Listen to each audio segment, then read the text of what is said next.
النهارده هيكون عن روتيني ليوم الجمعة. بس قبل ما نبدأ الفيديو متنسوش تعملوا لايك سبسكرايب كومنت وشير وشارات، ويلا نبدأ. فزي ما انتوا شفتوا زي ما انتوا سمعتوا ان النهارده هاخدكم معايا في روتيني. امبارح وانا قاعدة متضايقة من اللي عكيته في امتحانات الشهر. في مواد عكيتها بصراحة، وفي مواد زي الفل، يعني في مواد جدا زي الفل بصراحة. فعملت الجدول ده الم فيه كل المتراكم عليا حرفيا ما عدا الانجليش. هتقولوا لي اقول لكم لان الانجليش ده اصلا كل ليكتشر محتاجه يوم كامل، فدي لا هنسيبها على جنب، يعني دي لوحديها على جنب، فاهمين؟ فعملت الجدول ده امبارح، والنهارده من هنا لحد يوم الخميس الجاي محتاجين، لا يعني انا محتاجه اشد حبتين 10، فاهمين؟ انا لسه مخلصتش امتحانات الشهر. انا بسأل صحابي اللي في مدارس تانية او اللي في محافظات تانية او في ايا كان، يعني خلصت. انا لسه مخلصتش، انا لسه هخلص يوم مش عارفه حد ولا الاثنين عشان صح مش عارفه قوي. بس اللي انا عارفاه كويس قوي ان انا عليا يوم اللي الحد اللي هو اللي جاي ده عربي ايه لا عليا رياضه، تمام؟ فانا مش مذاكره رياضه كويس بصراحه، فهنشوف يعني لسه هنشوف، تمام؟ يلا بينا نبدا باول حاجه. يا جماعه هو ده الجدول اللي انا عملته، بس عايزه يعني قبل ما نبدا وقبل ما نعمل كل ده هوريكم على حاجه. المكتبه بتاعتنا دي المكتبه بتاعتنا مالها يا انجي؟ المكتبه بتاعتكم ليه فاضيه كده؟ هقول لكم حاجاتنا هنا ما راحتش في حته، بس هي عشان مش عارفه ايه اللي حصل لها، راحت اتكسرت. هي في الاول كانت ثابته ما تتحركش من مكانها حتى لو هي فاضيه، دلوقتي بصوا وهي حرفيا بتفك من هنا وهنا. فانا مش عارفه ايه ده، فبابا قال هيعملها النهارده عشان النهارده بابا قاعد يعني اجازه، فهيعملها النهارده ان شاء الله. فيلا بينا نكتب التو ليست. فهكتب التو ليست بالنيابه عن يوم الجمعه. هاخد محاضرتين عربي بس النهارده احتمال اروح درس، تمام؟ مراجعه رياضه، بس انا بصراحه مش عايزه اروحها، وقلت هراجعها يوم السبت ويوم الاحد عشان انا بقوم يعني قبل المدرسه بكتير واقعد اذاكر. يعني مش عارفه بجد، مش عارفه. وانا هنا عامله بحث لوحدها وتطبيقيه لوحدها، لان انا بقيت اعتبرهم ان كل واحده في ماده، يعني كل واحده بقيت بالنسبه لي ماده، عشان كل واحده ليها كتاب مختلف وليها طريقه معينه في مش عارفه في الحفظ وكده، فلا خليتهم مادتين لوحدهم، مع ان ده اسمه عك وانا لسه في تانية ثانوي ما عملتش اي حاجه. هتقولي التاريخ يا انجي ما هي فاضي، حقكم تقولوا ان التاريخ فاضي، بس عشان اصلا انا بلمه قبل امتحانات الشهر، فاهمين؟ فانا الحمد لله امتحان التاريخ اللي عدى ده ذاكرت له، تمام؟ ورحت هناك الحمد لله، يعني ربنا ان شاء الله ان شاء الله ان شاء الله على حسب مزاج المستر، عشان المستر بتاعنا بصراحه لا يتوقع. فلو حاسه ان انا عندي برد فانا حاسه برضه ان انا عندي برد. ويلا بينا نكتب التو ليست. وكمان يا جماعه الحمد لله الاوضه مترتبه نظيفه، تمام؟ ما عدا طبعا التسريحه، بس هي يعني خلاص الجزء ده ملناش دعوه بالمكتبه فوق، هي اصلا كانت اساس الكركبه اللي موجوده في الدنيا، بس خلاص يعني هي فاتت دلوقتي. فانا ومارتينا خلينا حاجاتنا هنا ان احنا نحطهم كده يعني صفوف لحد ما تتعمل، ومارينا خدت كتبها اللي كانت هتحطهم هنا وهي هنا، تمام؟ يا جماعه دي التو ليست بتاعت النهارده جمعه يوم 31/10، تمام؟ انا كتبت دور العربي، بس انا عندي مراجعه رياضه، انا مش عارفه هروحها ولا لا، تمام؟ فانا ما كتبتهاش، يعني انا لو هروحها هكتبها، مش هروحها خلاص يعني هنكمل على التو ليست دي. ف هشوف اعمل ايه، اروح اسال بابا وماما واخواتي هي المراجعه حلوه مهمه ولا لا، ومارينا هي اللي هتعرف تحدد لي بصراحه، لان انا مش عايزه اروح. طبعا انت تمام انا بزعل مالناش دعوه، فانا مش عايزه اروح لان بحس ان هي يا جماعه هروح اقعد 5 ساعات وارجع تاني، يا لهوي بجد هتعب جدا. بس ايه نسالها برضو. فهي جماعه مارينا قالت لي روحي، قالت لي ما تغبيش في المراجعه عشان هنا برضو في حاجات بتقع مني، وقالت لي روحي اسالي المستر على الحاجات اللي وقع منك. فده الاوتفيت اللي انا هلبسه، وهروح اخد شعر سريع، بعد كده هعمل شعري العاق على المجتمع فهعمل بقى. فيا جماعه انا جهزت الشنطه وغيرت التيشيرت عشان مارتينا قالت لي ان الجو بره حر مش برد، فغيرته لبسته بنص عادي، فعملت ماتشنج انا وصاحبتي عامه. ده انجلينا عاملاه ملناش دعوه، فده الاوتفيت وانا نازله دلوقتي. مش عارفه هعرف اصور لكم الطريق ولا لا، بس كده يا جماعه انا لسه جايه وقابلت واحده منكم ياسمين، انت مش شايفه اقول اسمك بس بجد انت زي السكر. متى لسه جايه دلوقتي هروح اكل بعيدا عن شعري اللي هاش ده مره واحده معرفش ليه، هروح اكل بعد كده هنشوف المتراكم. دلوقتي الساعه 6 الا تلت، فانا مش عارفه هبدا امتى في المحاضرتين اللي انا اصلا ما بداتش فيهم حاجه، وانا صاحيه الساعه 11. يعني انا صاحيه الساعه 11 واخدت شاور ونزلت على الدرس. فبصراحه مش عارفه ايه العبث ده، فهاكل وارجع لكم. فيا جماعه انا هاخد ادويه، واحد كان خلصان واحد كان فيه، فبعت له ما جابتلي، فالمهم هناخد ده وبعدها هعمل ده. مش هعمل ايس كوفي ليه؟ لان النهارده الجمعه صايمين. بس يعني مارينا قالت ان هو لما بيبقى لوحده طعمه بيبقى مر، بس بيفوق جامد، فانا عايزه افوق فهعمله لوحده، او ممكن اعمل شاي مش عارفه.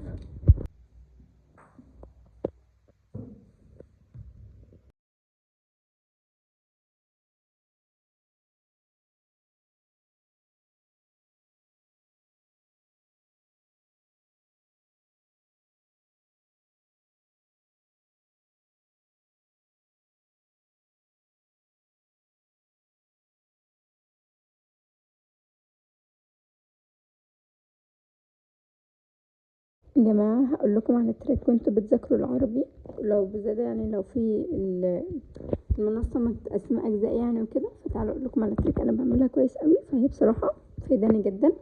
انا عملت لسه في المحاضره الخامسه دلوقتي بالليل، بس عشان انا رحت درس وقعدت اتمرقع شويه عشان موبايلي باظ، مش عارفه كنت زعلانه عليه، وزائد ان انا نزلت قوي ان انا ما عملتش اي حاجه في اليوم، وخدت موقف مع نفسي وقلت هقعد انا مش هنام غير لما اخلص اللي عليا، حتى لو هنام الساعه 10 الصبح، وهقوم برضو في نفس الميعاد اللي انا قلت هقوم فيه اللي هو الساعه 11. ماشي. ان انتوا التريك دي ان انتوا مثلا عندكم مثلا اللي هو ده تمام، المحسنات اللفظيه ذاكروها، بعد ما تذاكروها كويس وتأكدوا ان انتوا ذاكرتوها، يعني مثلا لما تخبوا الجزء تعرفوا تقولوه، مش شرط يعني الحاجات المكتوبة بس اللي هو النقط فيه، يعني مثلا التصريح هو في البيت الاول بس بيبقى اخر حرف وكذا، فاهمين؟ بتخبوها كده بعد ما نكر العقدة، ان انتوا بتخبوها كده وتقدروا تسمعوها، بعد كده تحلوا ده لوحديكوا من غير المستر، ده لوحديكوا اللي هو التطبيق اللي بيبقى عليها، بعد كده تحلوا الواجب بتاعها على طول. ده هيخليكم تجيبوا درجات اعلى، زائد ان انتوا هتحلوا اكتر، يعني ان هو فاهمين الحل على بعضه اكتر، زائد ان هو هيثبت المعلومه، حتى لو رجعتوا من الاسئله بس يعني بجد هتبقى حاجه حلوه.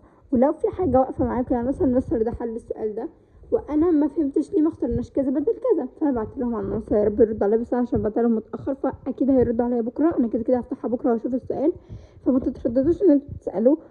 اذا كان في المنصه مستر محمد صلاح عنده جزء الاسئله عامه انا كنت باخد معاه عارفه، ومستر رضا الفاروق برضو بنقدر نبعت على المنصه، فما فيش حاجه توقفكم. وحتى لو انتوا مثلا بتاخدوا مع مستر تاني اللي هو بتنزلوا سنتر او كده، ذاكروا نفس الحاجه، انتوا سمعتوا المحاضره ذاكروا الحاجه بعد كده حلوا عليها، فاهمين؟ اتمنى اكون فدتكم في الحوار كده، عشان بجد انا بقيت بجيب درجات اعلى، بقيت اعمل كده، انا مش عارفه هو صح ولا غلط وهل هيفيدني في اخر السنه ولا لا، بس ادينا بنجرب، يعني انا ادينا بجرب دلوقتي، انا بشوف نتائج لحظيه او نتائج مؤقته، فانا مش عارفه فاهمين؟ فعامة انا لسه في النصوص المتحررة. ثانية بس اوريكم حاجة، دلوقتي الساعة 1:30 و3 دقايق زي ما حضراتكم شايفين كده، وانا في النصوص المتحررة. انا القراءة المتحررة دي انا بصراحة مش عارفة كام دقيقة، بس ازاي نحل القراءة دي انا عامة هسمعها وتطبيق على القراءة اكيد في واجب عليهم، فانا بعد ما اخلص سمع ده هروح اشوف ده، فاهمين؟ وعندنا القصة دي بجد المستر بتاع المدرسة شرحها لنا كلها في حصة واحدة، انا مش عارفة اعملها ازاي، بس عامة اي سؤال بيجيلي هو كان بيحكي لنا بطريقة كوميدية قوي، تمام؟ كان بيحكي لنا بطريقة كوميدية جدا، وكنا بناكل كمان اسمه ايه فشار، فكنا جايبين انا وصاحبتي فشار، فكنا قاعدين بقى ناكل والمستر بيشرح، فتحس ان انتوا بتسمعوا فيلم، المستر اصلا عنده فرط حركه، فاهمين بيقعد يمثل وكده ومندمج قوي، بجد المستر ده خطير بصراحه في العربي. فانا القصه بجد متظبطه معايا جدا، متظبطه معايا بغباء، ودخلت الامتحان من غير ما اذاكر ولا درس قسم من المستر، ويعني الحمد لله السؤال حليته صح، الحمد لله هو سؤال حليته صح، فيعني هو كده كده قليل، بس عامه تقدروا تستفادوا من مدرسين المدرسه او من مدرسين، حتى لو انتوا بتاخدوا مثلا اللي هو تاخدوا منصه او بتنزلوا سنتر.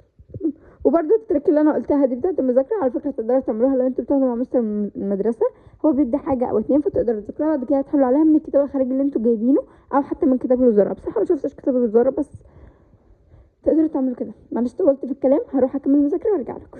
فيا جماعه رجع لكم من نص مذاكرتي عشان افتكرت حاجه ناس بتقول عليها ان مستر رضا الفاروق او جده رضا بيطول في المحاضرات، ما ينفعش في ثانويه عامه، ما ينفعش اصلا طلاب ثانوي، وكمان بطيء جدا، ما فيش حد بطيء غير ده اولا.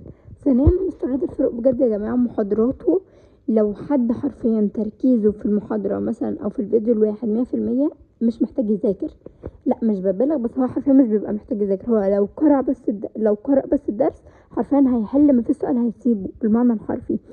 يعني اي حد هيركز حرفيا يعني مش ببالغ، بس حرفيا حصته مفيده قوي. بتبقى ممله للناس اللي هي بتبقى متقدره وهي بتسمع المحاضره. لسه ما عملتوش لحد دلوقتي لان ماما قالت لي ما تشربيش كافيين دلوقتي عشان ما تسهريش، وانا مش عايزه اشربه بصراحه عشان ما اسهرش. بس هو انا كده كده سهرانه، بس لا فاهمين، هحاول اركز من هنا من غير اي قهوه ومن غير اي مشتتات. يعني انا مش معايا غير التليفون اللي بصور بيه بس. فعامة هروح اكمل، وبجد مش هقاطع خالص. يعني انا خلصت ومش هقاطع، مش هقوم من مكاني لحد ما اخلص مثلا لحد ما اخلص الامتحان بتاع المحاضره السادسه. مش هقوم من مكاني بعد الامتحان، هقوم اخد لي بريك، اعمل حاجه اكلها عشان جعانه. بعد كده بقى نشوف يعني هنكمل المحاضره. انا قلت مش هنام غير لما اخلصها، انا على وعدي ها. واخيرا يا جماعه خلصت المحاضره الخامسه. خلصنا اول حاجه من المتراكم. بجد في اول يوم انا مبسوطه جدا بصراحه، انا بجد مبسوطه تمام، مع ان هي محاضره واحده بس انا مبسوطه. دلوقتي الساعه 43 دقيقه. عامة انا شفت اول جزء في المحاضرة بتاعة اللي هي المحاضرة السادسة وكده. اول فيديو فيها ساعة، يعني ساعة و5 ما علينا. المهم ان انا راح اعمل حاجة كلها بعد كده هبدأ فيها. هي عامة صغيرة، يعني فيها قراءة فيها نصوص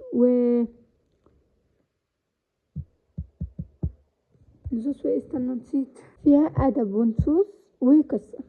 ادب ونصوص عارفين طبعا ان هما سهلين جدا، والنصوص يعني خلاص بقيت سهلة، والقصة يعني هو فصل فاهمين، فالدنيا ايزي عادي. هو اهم حاجة اللي هو النحو. فانا اروح اعمل لي اكل حاجة، يعني اعمل حاجة اكلها بعد كده هرجع اشوف اعمل ايه تمام. فيارب اكل بسرعة عشان بجد محتاجة ارجع. يا جماعة بجد انا لو قلت لكم ان انا بكره النت بتاعنا بدرجة، بجد انتوا مش هتصدقوا انا بكرهه قد ايه. انا بكره النت بجد، بكرهه يا جماعة. النت وقع دلوقتي وانا المفروض يعني كلت في نص ساعة تمام، مع انه كتير بس كلت مع ربنا، سخنت الاكل وكلت تمام. واديلي اكتر من 10 دقايق مستنيه النت يرجع، مش هترجع. فانا ايه اكيد انا مش هقعد تاني، انا هنام. فبكره خليكم شاهدين عليا، عشان انا بكره هيبقى عندي حاجات كتيره، واولهم ان انا انزل لكم الفيديو اللي هو يوم السبت. النهارده السبت اصلا الصبح، بس ما علينا. هقوم برضو في الميعاد اللي قلت ماما تقومني فيه. تعالوا اوريكم الجدول. ان انا هاخد الجمعه الخمسة والستة. خلصت الخمسة الحمد لله، والستة كنت على الاقل اخلص نص ساعه، اخلص جزء النحو اللي فيها، كانت هتبقى بعدها سهله. بس ان دي خلاص بكره هلم نفسينا تمام. وعندي بحث وتطبيقيه. التطبيقيه دي المستر عامل لنا ليها ملخص، فثانيه هوريهولكم. المستر عامل لنا الملخص دوت تمام اهو، عشان امتحان الشهر يوم الاحد تمام. ودي برضو مراجعه، دي حل بقى، دي سين وجيم، فاهمين اللي هو حل سين وجيم. فيعني التطبيقية بالنسبة لي هي بجد في ايدي. يعني انا لو ذاكرت دي خلال مثلا ساعة 3 ساعات بالكتير قوي بالحل هبقى زي الفل، هقفل. فتعالوا اوريكم البحثة النهارده لما رحت درس كان مراجعة بحثة. المستر برضو ده حاجة زيها بس على اكبر شوية، عشان البحثة كبيرة قوي. انا بجد اتصدمت من الكم اللي احنا واخدينه. الفكرة ان انا اصلا كتابي يعني كتاب التطبيقية حلة فيه اكتر من كده بكتير.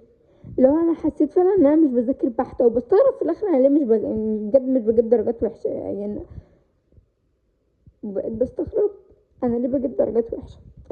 اجمع بس عشان انا بجد خلاص اتعصبت لدرجه غبيه. ثانيه هوريكم برضو الملخص. ده مش جبر بس عامه، ده برضو حساب مثلثات. وفي كمان ثانيه ايه، في بس حساب مثلثات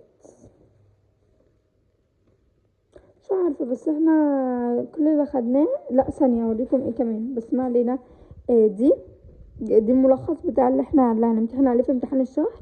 ودي كمان سين، بس مش يعني هي اسئله بس مش مراجعه، فاهمين، هي اتقطعت مني.